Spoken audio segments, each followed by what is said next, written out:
வணக்கம் மாணவர்களே. உயிர்மெய் எழுத்துக்களில் ஆ வரிசை எழுத்துக்கள் படிக்கவும் எழுதவும் கற்றுக்கொண்டோம்.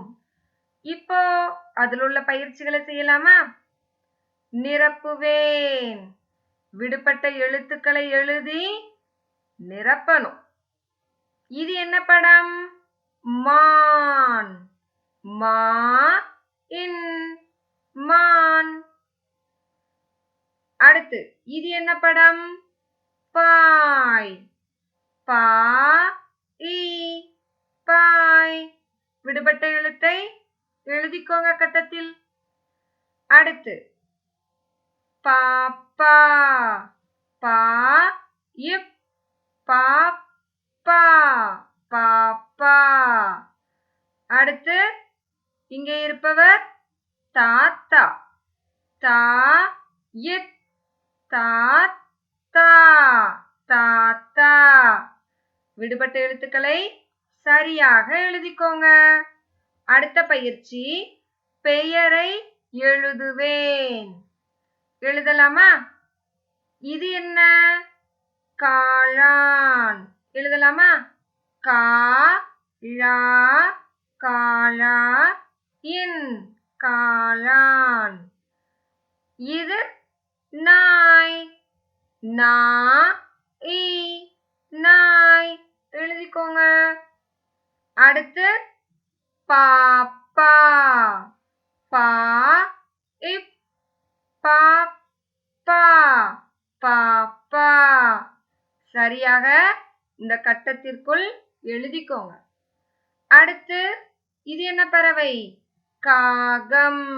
எழுதலாமா? கா க காக இம் காகம். சரியாக கவனித்து எழுதிக்கோங்க. அடுத்த பயிற்சி இணைத்து எழுதுவேன். பாருங்க, இந்த படத்தையும் இங்கே கொடுக்கப்பட்டுள்ள சொல்லையும் இணைத்து நாம எழுத போறோம். இது என்ன படம்? மாம்பழம். மாம்பழம் தா. இங்க சேர்த்து எழுதியிருக்காங்க தா. மாம்பழம் தா. சரியா? அடுத்தது பாருங்க, காகம். காகம்னு எழுதி பார். இந்த வார்த்தையவும் எழுதணும். இப்போ வாசித்து பார்க்கலாமா? காகம் பார். அடுத்து பாருங்க, பாப்பா. பாப்பா வா என்ற சொல்லையும் எழுதணும். இப்ப சேர்த்து வாசிக்கலாம். பாப்பா வா. இதே மாதிரி சரியாக புத்தகத்தில் எழுதிக்கோங்க.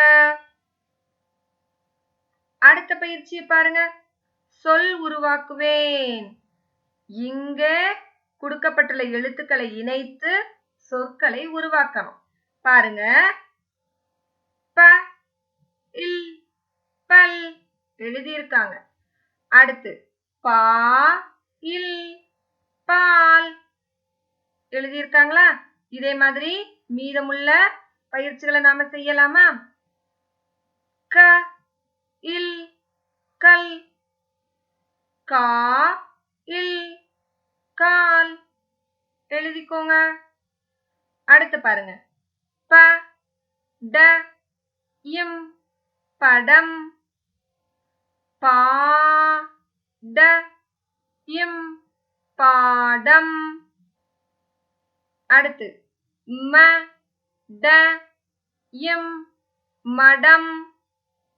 மா ட இம் மாடம். சரியாக கட்டத்திற்குள் எழுதிக்கோங்க. அடுத்த பயிற்சியை பாருங்க, கண்ணாடியில் கண்டுபிடிப்பேன் இணைப்பேன். இங்க இருக்கிற சொற்களை நாம கண்ணாடியில், முகம் பார்க்கும் கண்ணாடியில் பார்க்கும் பொழுது என்ன சொல் தெரியுமோ அதை சரியான படத்துடன் இணைக்கணும். இந்த சொல்லை கண்ணாடியில் வைத்து பார்க்கும் பொழுது மலர் என்ற சொல் கிடைக்கும். அதை சரியாக இணைத்திருக்காங்க. அடுத்து இந்த சொல் மான். மானுடன் கோடிட்டு இணைக்கணும். அடுத்து இங்கே உள்ள சொல் பட்டம். பட்டத்துடன் இணைக்கலாம். இந்த சொல் முகம் பார்க்கும் கண்ணாடியை வைத்து நீங்க பாருங்க. நாய் என்ற சொல் கிடைக்கும். அதனால இதை இந்த படத்துடன் இணைக்கணும். அடுத்த பயிற்சி என்னன்னு பார்க்கலாமா? நூல் ஒட்டி மகிழ்வேன். இங்க ஏற்கனவே காளான் படம் வரையப்பட்டிருக்கு. இங்க நூல் ஒட்டி காண்பிச்சிருக்காங்க பாருங்க. இதே மாதிரி உங்க வீட்ல இருக்கிற ஏதாவது ஒரு வண்ண நூலை எடுத்து இங்க அழகாக ஒட்டுங்க.